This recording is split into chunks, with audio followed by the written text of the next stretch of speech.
Dirkens here. Well, today I am going to preview the Miami Hurricanes. Now, I really don't have to tell you too much about Miami because their reputation, as my wife says, precedes them.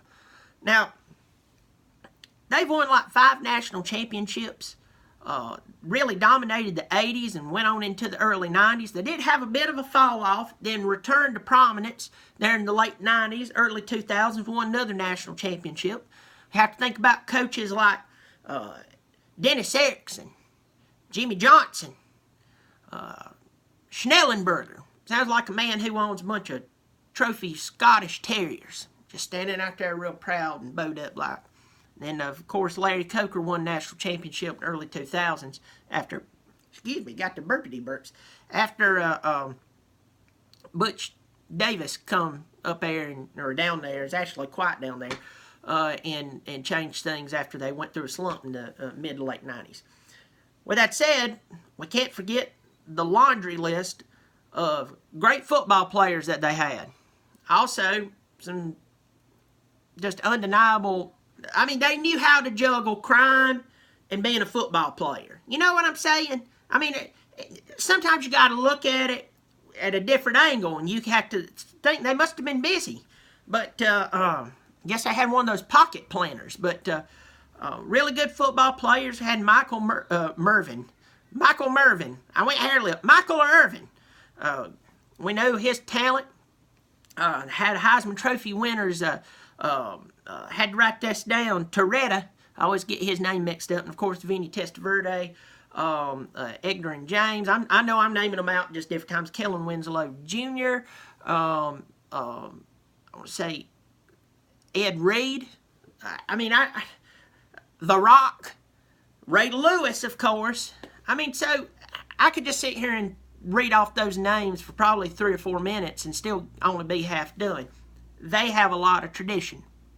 Now, they have someone who used to play for them, now coaching them. He is no stranger to the college football world, especially if you're a Georgia Bulldog. Mark Richt. Mark Richt was at Georgia, seemed like forever. I mean, I felt like I was a kid when Georgia was there. I was old and married when he when he went to Miami. And at the end of the day, Mark Richt, whether you like him, whether you don't, whether you think he's a good coach, or whether you don't think he's a good coach, has won a lot of ball games. He did play in a tough conference, and he coached a lot of really good talent. Now he's here at Miami. Miami a couple of years ago was so bad that I couldn't think of a good joke there. They were so bad that Clemson went down there, beat them 58-0 at their own home field. That was just a couple of years ago. That wasn't like 5-10 years ago. That was a couple of years ago. Last year, Miami went 10-3. They were undefeated until the last regular season game of the year and dropped one to who? Pittsburgh. Remember that, Clemson fans? Pittsburgh. Lost that ball game. And they barely lost it. And then they turned around and they played Clemson in the ACC championship. And all I've got to say is that Clemson went over there and beat the living crap out of them. I mean, who can forget it? Who can forget it? And who can forget the chain last year? That amazing piece of trailer trash. I mean, it looks like someone with poor taste won the lottery and thought, I'm going to buy the tackiest thing at the closest high-end, low-end pawn shop, and they saw that chain, they bought it, and they said, if winning, possibly playing in the pros, beautiful women throwing it themselves at them, making millions of dollars eventually, doesn't motivate them, you are at Miami, you might already be making it. This chain will motivate them, if all that other stuff just means nothing to them. People, they jump around and go, although I have to say, y'all's chain was much better than Oregon's. Oregon's, it was kind of like if somebody went over and seen an okay above ground pool and they started ragging their grandpa, come on, grandpappy, buy me a pool. They got a pool over there, and he goes to Walmart, buys one of those blue plastic pools and turns a hose pipe on high and just tosses it in there. Let's just run over and goes, I got you one. That was like Oregon. So at least you have that up on them. But Let's talk football. You're returning 14 starters overall from 10-3 campaign. You finished the year off there in Miami, losing to Wisconsin. Now, I'll have to say I was surprised that you lost to Wisconsin. You lost by 10 points. There were some things went back and forth. You did have some injuries last year. The starters that you returned is actually pretty important. Starting with, no pun intended, starting with your quarterback, Malik Rozier. I don't know how to say that, but anyway, he threw for over 3,000 yards, 26 touchdowns. Malik did have a tendency to throw an interception or 14. He did have over 450 rushing yards and 5 touchdowns on the ground. So, you're looking at about a total of 31 touchdowns that young man himself was responsible for. Right behind you have Travis Homer. He rushed for almost 1,000 yards and had 8 touchdowns. What was incredible about your team this year is that you had a ridiculous recruiting class. In the ACC, you were only bested by, my Tigers. Them guys. Normally I have my shirt on, but I want to wear my Christmas vacation shirt. I know it's July. I'm a grown adult and I pay taxes. My children try to kill me every day. At least give me this joy. So, Miami had a really good recruiting class. Really did. Led off by a young man named Lorenzo Lingard. This kid's about 6'1", around 200 pounds. A crazy running back. Crazy running back. And I also heard, I don't know if this is true or not, but he's a fantastic whittler. He just pulls out some, just a random stick, get a little knife, and just whittles the prettiest little bald eagle. I made that up. But I don't know if he's that, but I tell you, he can play football. Highly recruited, number 2 running back in the country. Overlook that noise. That's Bobby Dirkens Jr. He's terrorizing somebody. He's fine. Shut up! But he's fine. So that Lingard's probably going to get the playing time this year. He's probably going to get some playing time. So don't be surprised if he comes out there and plays.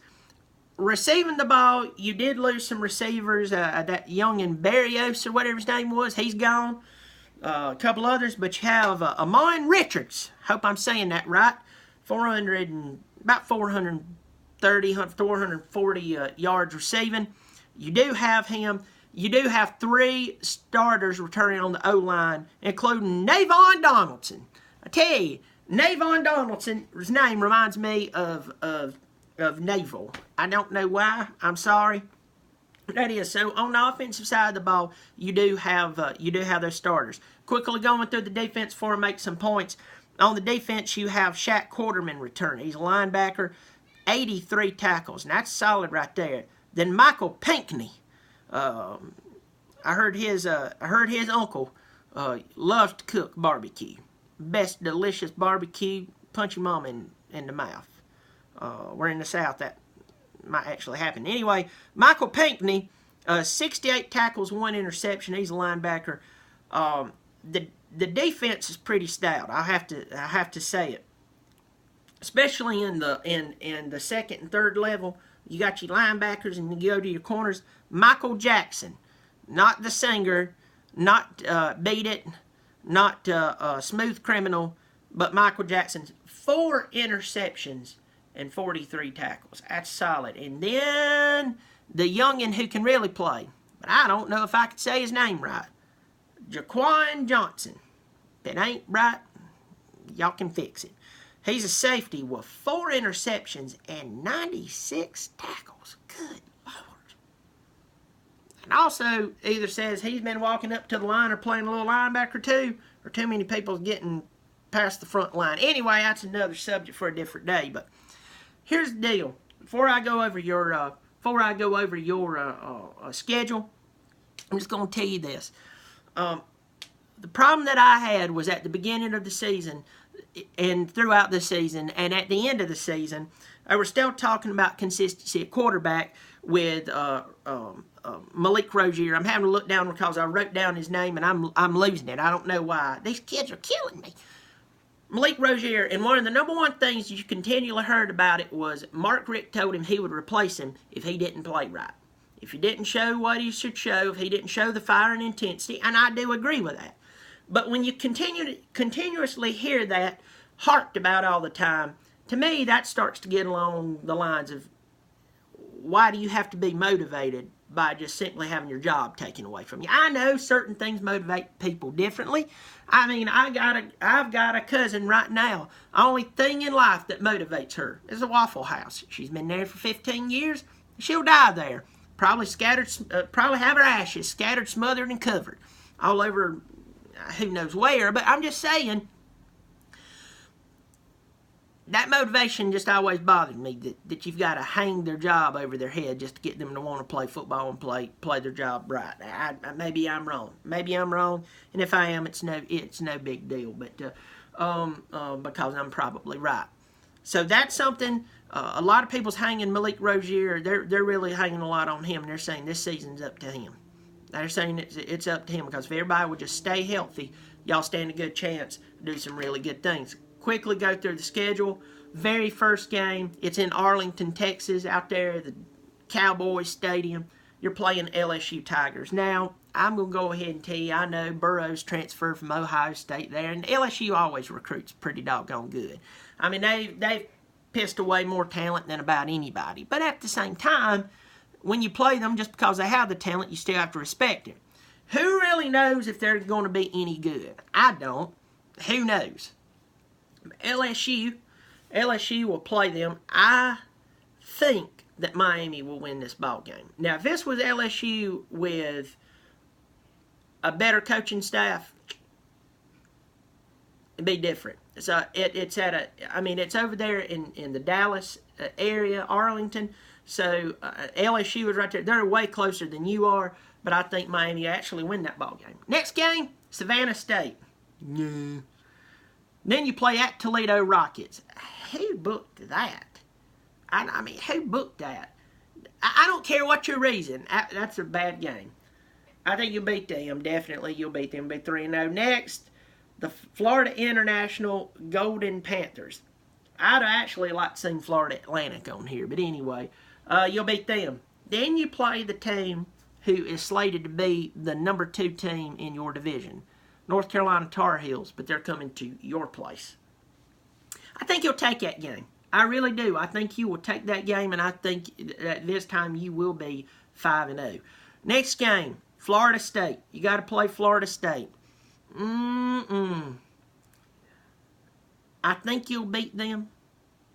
I really do. I think you'll beat them right here. I can't remember what I said on my Florida State deal, but maybe I was, drinking stronger coffee that day. But I think you'll beat them. I'd put you at 6-0. You'll play at Virginia. You'll beat them. Virginia's nothing off. Here's a game you got to really eye, because you lost to Pittsburgh last year. Clemson lost to Syracuse last year. Guess who Clemson lost to in the year that they won the national championship? Pittsburgh. It's the Pittsburghs and the Boston Colleges that you have to keep your eyes out for, because they have just enough talent to do some damage. Ask Florida State how bad Boston College ran all over them last year. Bad. Better be careful with that game, because I'm telling you, you can go up there and they'll tear you apart. But I think you'll win that game. You play the Duke Blue Devils. Duke Blue Devils actually not too bad. You got to watch them. I believe you'll win that game. You're at Georgia Tech. You've always had a little problem with Georgia Tech. I don't know what it is, but I think you win that game. At Virginia Tech. I think you lose this game. If you win, I ain't going to have no money taken out of my paycheck, but I just think you're going to lose this game. It's at Virginia Tech. Watch his face up there is trying to get something going. I think you lose this game. And I think the very next week you play Pittsburgh and you win it. And you go back to the conference championship against my Clemson Tigers and you lose again. Look, it's not a bad season. I mean, considering 2 years ago you lost 58-0 at your field to Clemson. I mean, 3 years ago, 3 years ago. At the end of the day, this is a good season. If your quarterback position if you had just a really killer quarterback to where you wasn't having to threaten to take his starting status away from him, I would be more apt to say, you know what? You boys could run the table. That's not a hard schedule. You see LSU on paper and your mind goes back to good times. Not talking about now. If I'm wrong about LSU, I'm wrong. I'm not. I'm not impressed with the coaching staff. I don't get that. And that's fine, and that helps you out. But that's an easy schedule, guys. That's a really easy schedule. You could very well win that Virginia Tech game. Your toss-up game, it could be loss number 2 in regular season, is Boston College. There's your game. Florida State might get you. The big thing about Florida State is what goes on with their quarterback. If they fix their quarterback, I could go back, redo their preview, and give them 2 or 3 more wins. I really could. They won't beat Clemson. You won't beat Clemson. The only team that will beat Clemson this year is Clemson. Is if they come out and they play poor and a Syracuse happens because their mind's still down at the SO having a few beers, talking to a few girls down there. So, well, anyway, Miami, I hope you appreciate it. If you don't, I really don't care. People would love to get their hands on the knowledge I have in this book I write right here. I write down all my notes because you know why? If I don't, I forget all these golden things to say. And then what does that leave you with? A bunch of unknown truths. You're welcome. Go out and have a good day. Remember, I am on Instagram. So hit me up at the Bobby Dirkens on Instagram. Tell your friends about this. They'll be just mesmerized and happy. Y'all have a good one. Bobby Dirkens.